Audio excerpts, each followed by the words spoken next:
Hey, what's up, everybody? It's your loan officer, Andrew Gallegos, sitting here in mid 2023, contemplating ways in which that I can help home buyers and home sellers and real estate agents understand how to win in a very interesting market.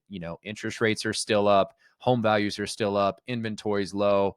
And what can we do to win? So, I wanted to make this video, and I'm calling it the winning edge.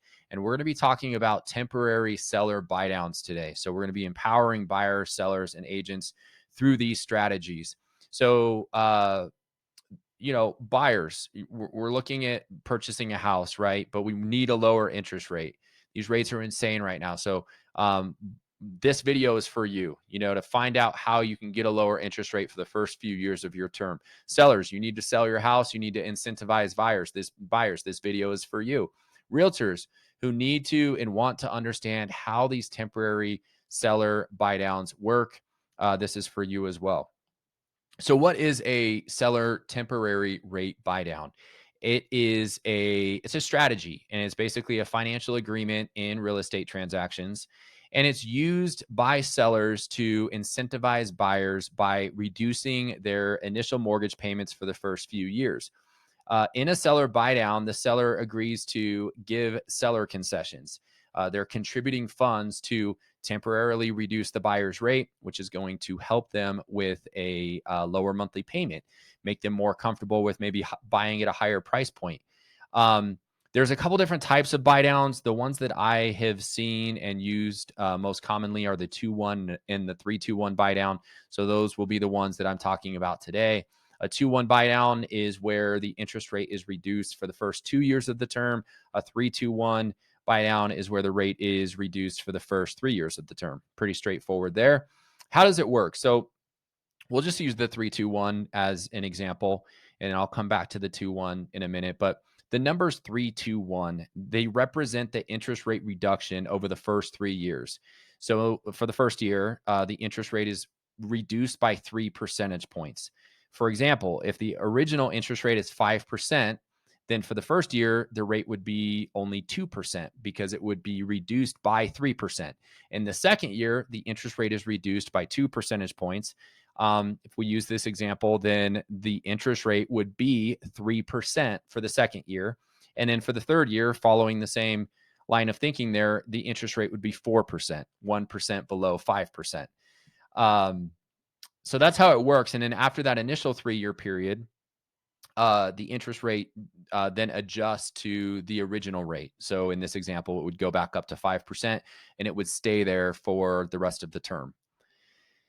The purpose of a 3-2-1 buy down is to, like I mentioned before, give buyers a lower interest rate for the first few years of home ownership. And it's a really cool strategy. So let's look a little bit deeper at this and show you how this might be broken down. So let's just say an example would be a buyer is trying to buy a house at $700,000. They're putting 10% down.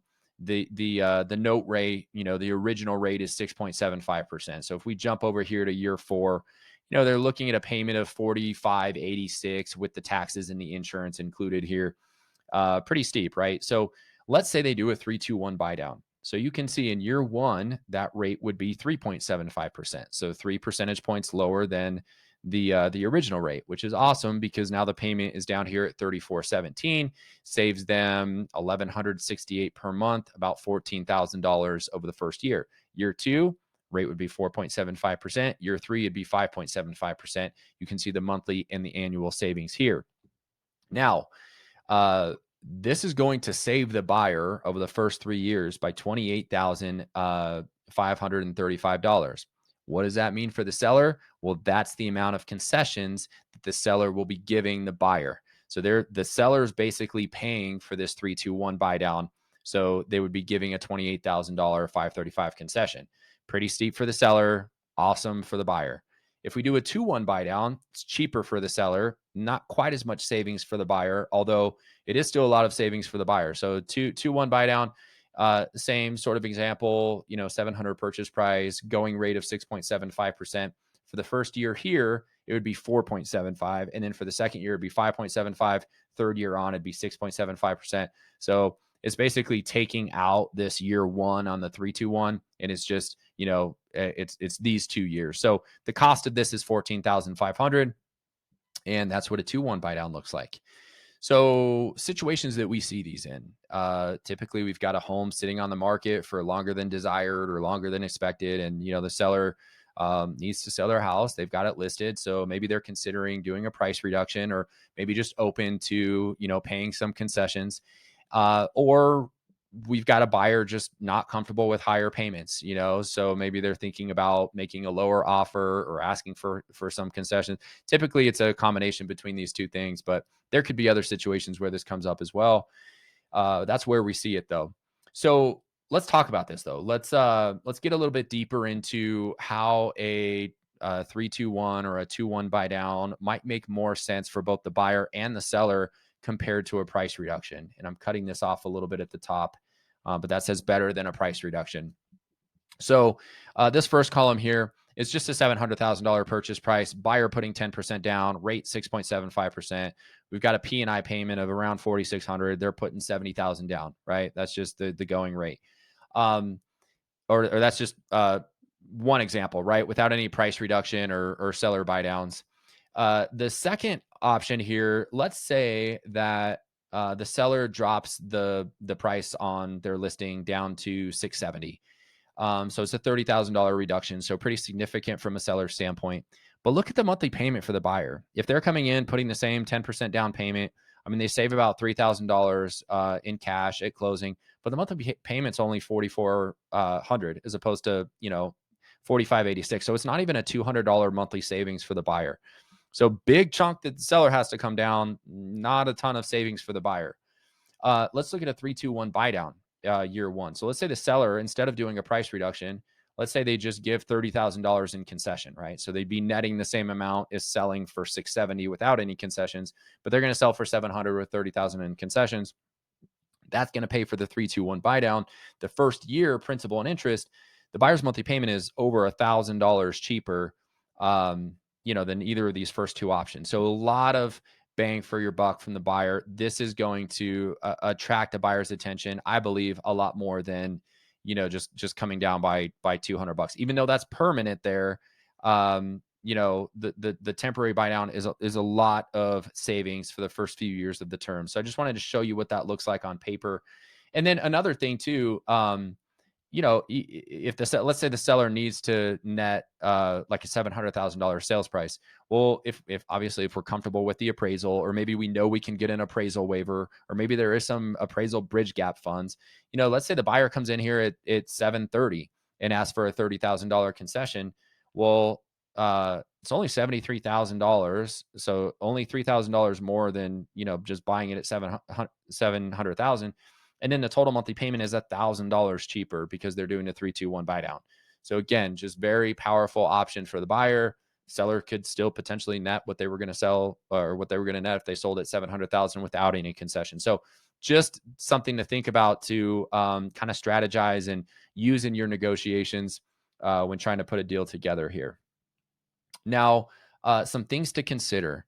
There are only a certain amount of concessions that a buyer can get depending on the loan program and how much money they're putting down. So I just pulled this screenshot from Fannie Mae's website. IPC, that stands for Interested Party Contributions. Basically, it's like seller concessions. How much seller concessions can a buyer get?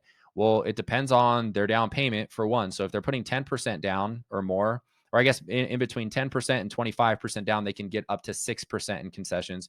If they're putting more than 25% down, they can get 9% in concessions. If they're putting less than 10% down, they can only get 3% in concessions, and that's based off the sales price. So on our example, where a buyer is putting 10% down on a $700,000 home, 700,000 times 6, that would be 35. No, what is that? 7 times 6 is 42. Oh my gosh, I know it's 42. 7 times 6, 42.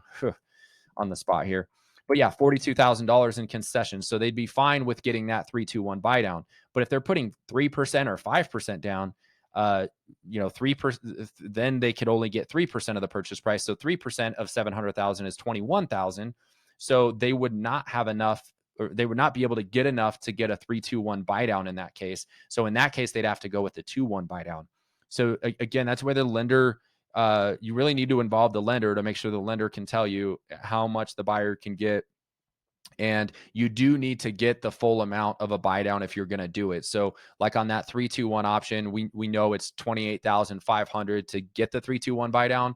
You can't you'd have to get that full amount in order to utilize the program. You can't just get, a certain amount and have the buyer pay the rest. It has to cover the entire amount of the buy down.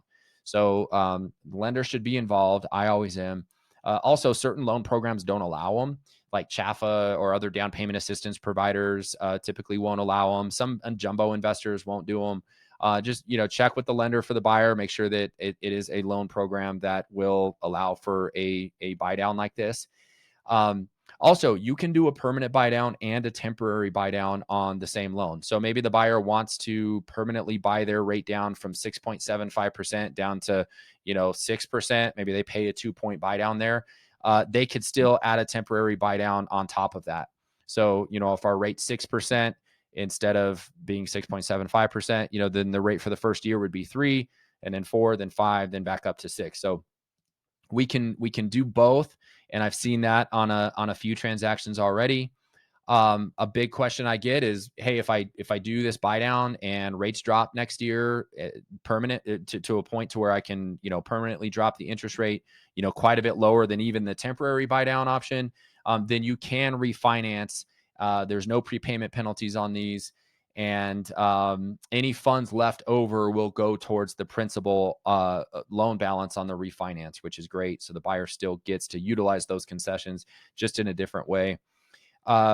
This won't help your DTI. So even though the monthly payment will be much lower the first year and the second year, maybe the third year, it's the buyer's still going to be qualified based on the original, higher permanent rate.